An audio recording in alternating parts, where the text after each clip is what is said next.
Hello, my name is Jacqueline Copley. I'm from Stand Up Federal Way, and I'm here to interview 5 of the candidates running for the Federal Way election. First, we have Erica Norton. Hello, Erica. Hi, Jacqueline. So, can you tell us a little bit about yourself? My name is Erica Norton. I'm running for Federal Way City Council position number 2. I've lived in Federal Way for 12 years. I'm a wife, a mother, a small business owner, and I feel that it's time for someone to step up and stand up for the city. Thank you.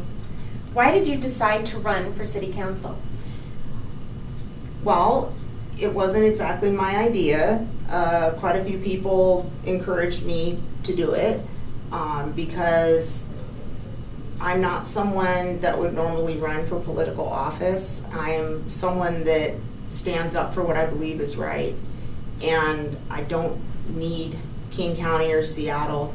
I don't plan on being in politics after this. I'm going to do the 4 years and I'll pass the torch to someone else. So I think they could see that in me. I'm the kind of person that believes in justice and truth. And I'm a very honest woman. And I'm not fearful of any kind of repercussions from what might happen to me if I stand up for people that live here. Thank you. What qualities and experience would you bring to the City Council? Well, number one, I have integrity. And I think that's something that is greatly lacking at this time. You know, I appreciate the loyalty that many of the people on the City Council have for the mayor and for King County, but loyalty should only go as far as being loyal to those who are loyal to you. And I don't think that King County or our mayor right now are showing us the kind of loyalty that that we've been showing them. So my abilities are, as a small business owner, I am a leader, and I'm a good boss. I know how to organize. I know how to stick to a budget because I have to. And I also understand that it's really not very intelligent when you're running a business to overspend. And that's something that I've seen going on quite a bit. I've also been elected to a few positions on a district and state level in 12-step programs. I've started and ran my own nonprofit for senior citizens right here called Seasons of Washington, helping our low-income senior citizens stay in their homes with small jobs, cleaning, company, things like, you know, changing your clocks every, because they can't do it. They can't change light bulbs. They, may need a wheelchair ramp installed. They might need their roofs cleaned. And so I did that for, I'd say, 4 or 5 years. And I also started the Federal Way Homelessness Coalition, and that was picking up quite a bit of steam right up until COVID hit. And I shut it down at that time. But I feel like we're getting more to a place of normalcy now where we can pick up with those types of coalitions and that kind of work. So I do have leadership qualities. And I think the most important thing is my integrity and accountability, though. Thank you. So what do you feel is the biggest issue Federal Way is facing right now? Crime and safety. We are looking at the worst crime that I've ever seen since I've lived here. When I moved here 12 years ago, I really enjoyed going out in public places. I had a great time. I had a kid who was 10 years old. My niece was 5, and we spent quite a bit of time outside. Today, I wouldn't do that. We have got a real problem on our hands, and it's the drug-addicted people that are living on our streets who are also invading all of the small businesses. They're stealing. They're just walking into people's offices in the middle of the day, uninvited. There's just a lot of crime and drug addict issues going on in Federal Way.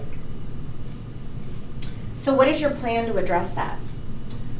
Well, It's quite a plan. I know from personal experience that with the kind of drugs that the people who are living here are doing, this isn't a 60, 90-day recovery situation. So what needs to happen first is we as a community need to understand the difference between a working, housing insecure person who's just down on their luck and they need a hand up, and the people who are purposefully living on the streets doing drugs because they don't want to follow the rules. And I'm someone who used to be one of those people, so I have a little bit of experience with this. There's a big issue when it comes to the kind of drugs that are being done. Crystal meth and heroin are the top drugs that are being consumed. And when those drugs are done on a regular basis, it depletes the serotonin in your brain. Your brain can only do so much. And after someone develops an addiction to these drugs, they no longer are able to feel pleasure because your brain stops making serotonin, and then it takes 2 years for your brain to be able to do that again. So what these people need, and this is, you can look it up in any science journal, what they need is a 2-year program. There are programs available. Judge Larson just got funding for something that he's doing through the court system. And there's also a lot of funding available federally and privately that we can use to help these people make it through that 2-year stretch. In addition to giving them the help they need to get off the drugs, we can help them reprogram the brains. And that's something that I needed, and I'm so glad I had that opportunity, because what we can do is help them to be accountable. We can help them to learn to stand on their own 2 feet. We can give them job training. This is all something that other cities are doing. We don't need to reinvent the wheel. We can copy them. I've got really good ideas, and I'm somebody that's willing to implement them because I know it works. It's going to take hard work.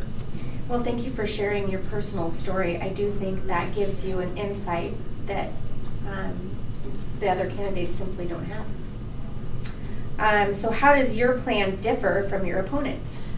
Well, I've heard the plans of my opponent, and the plan is to, well, King County already bought the hotels, but the plan is to bring in people from Seattle streets to Federal Way. They want to house those hotels with 85% men only from Federal Way, or from Seattle to Federal Way, with no restrictions, no background checks. King County also will send them all the drug paraphernalia they need. I think that is completely wrong. It is ridiculous. What we need to do is help the women and children that already live here and put them in those houses. We need to give them those rooms.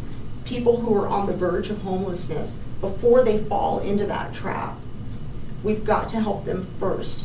And then, when we've housed the women and children who live here, then we can look at the drug addicts and give them a leg up, but the ones who actually want to do it. Okay, thank you. So why should people vote for you? Because I'll actually represent you.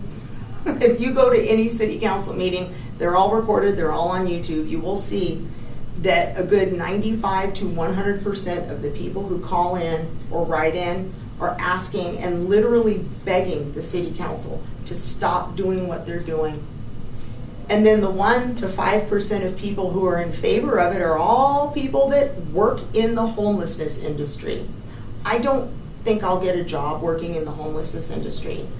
I think that if what you do is make money off of homeless people, is it really in your best interest to stop homelessness? It's probably not. So it's really important that our people are represented here. I don't feel like I'm being represented. I don't feel like you're being represented. And it's my job, as if I am elected, it will be my job to do as the people say, not how I feel or what I think. Thank you. All right, Erica Norton.